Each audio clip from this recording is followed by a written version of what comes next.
I've just bought a Colchester Triumph 2000 lathe. I think it's in pretty good condition. All of the ways seem decent and all of the operations are pretty smooth. But when I bought the machine, it was missing a few components, and one of those were the chuck key. The chuck key that goes in this slot right here is what is used to oscillate these jaws. And as you can see on my old lathe right here, this key works wonders. But I am facing an issue with this key on my new lathe because it's way too small. To fix that issue, I have found some 20mm stainless steel bar stock.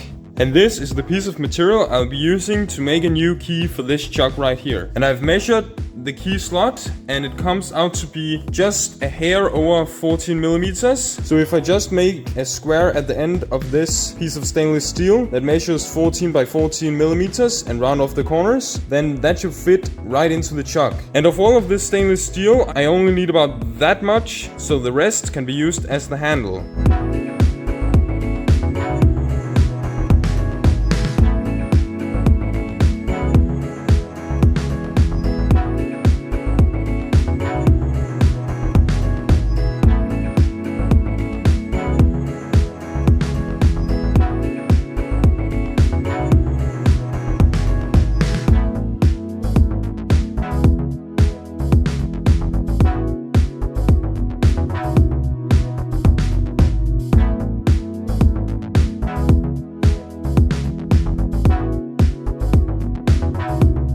Now is the moment of truth. Does it fit? I would say that fits pretty great. A bit of slop, that is needed, or else you will have to aim before entering the key.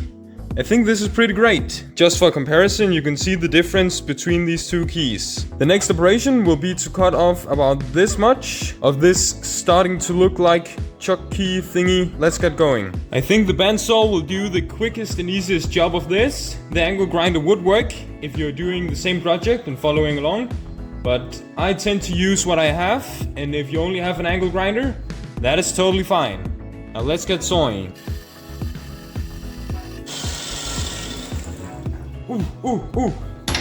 It's still pretty hot, but it was quick. And just to clean up the ends right here, I'll be doing something like this on the belt sander, and then it should look pretty nice, I guess.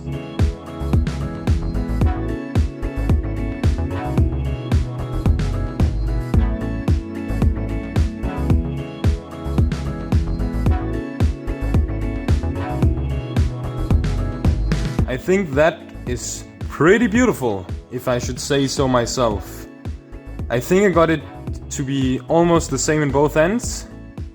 Now what I have to do is to just make like a U-shaped cutout so that the contours fit around the bigger piece of steel bar right here. And then I'm gonna lay a nice little weld around this T-joint. So it's gonna look like this at the end, I think, I hope. And now to hold this piece while grinding it, I haven't really got a vise, so... Oh well, that's a lie. I did have a vise here, and now it's right there, but I haven't mounted it yet. So I think I'm just gonna clamp it down to the table and give out the best of my prayers. Then I'll just hope that I don't end up with half a finger on one of my hands. To prevent this little piece of steel from getting a lot of deep marks and scratches from the vise, I'll just be putting a cloth around it and then inserting it right here.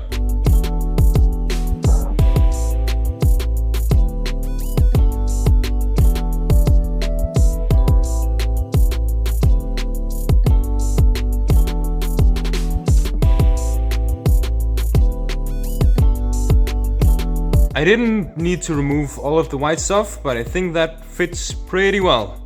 There's a bit of light, but I'll be filling it out with welds anyways. Alright, I think this is pretty great. And I'll just have to put it right here in the middle and get it tacked up.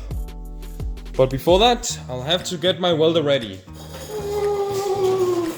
In today's video, I'll be using the Mechatronic Focus Tick 160 DC. It's a pretty simple welder. I think it's decent. I did buy it used, so I didn't even pay that much for it, and I got a bunch of stuff within the price, so I think it's pretty great. I know some of you are wondering what kind of welder you should start off with. Is it a stick welder, you know, the cheapest of the cheapest? Is it a wire feed, like the monkey welder that is basically just a hot glue gun? Or should you get a TIG welder, which is a bit more finesse? You have to have a steady hand and everything has to be pretty well cleaned before you start welding. I would actually recommend you guys going with the last option. You get a lot of great habits built into your daily processes, and I think it's the welding process that gives you the best results from the work that you put into it and from the practice that you do on a daily basis. And for those of you who want to start some TIG welding, I have made a quick video that you can click right up here in the corner, and then you can watch it after this one, of course. In that video, I'm just quickly explaining the basics of TIG welding and what you need to get started.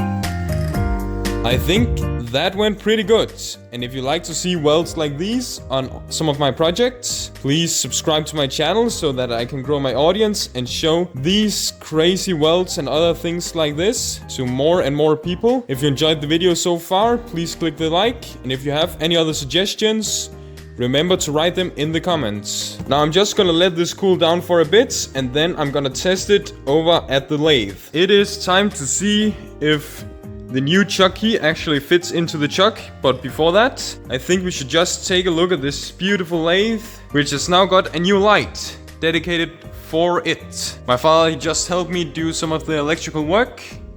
To keep me from getting blinded when I use it, I just put some tape on the inside.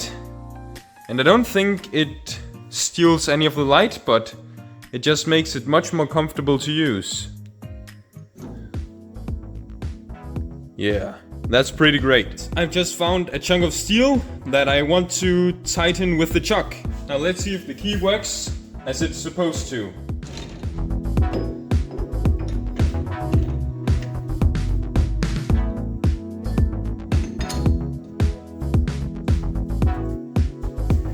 This key definitely has the leverage you need, and it also isn't too big and clunky. I've used some other keys before that were way too big, and whenever you try to turn it, you just hit everything you had on this table up here. Therefore, I think this one has a pretty great size. Now it's time to see if the lathe even cuts, because I've never used the lathe before, because I didn't have the key for the chuck, and therefore I couldn't turn anything that was in the chuck. Alright, let's get going.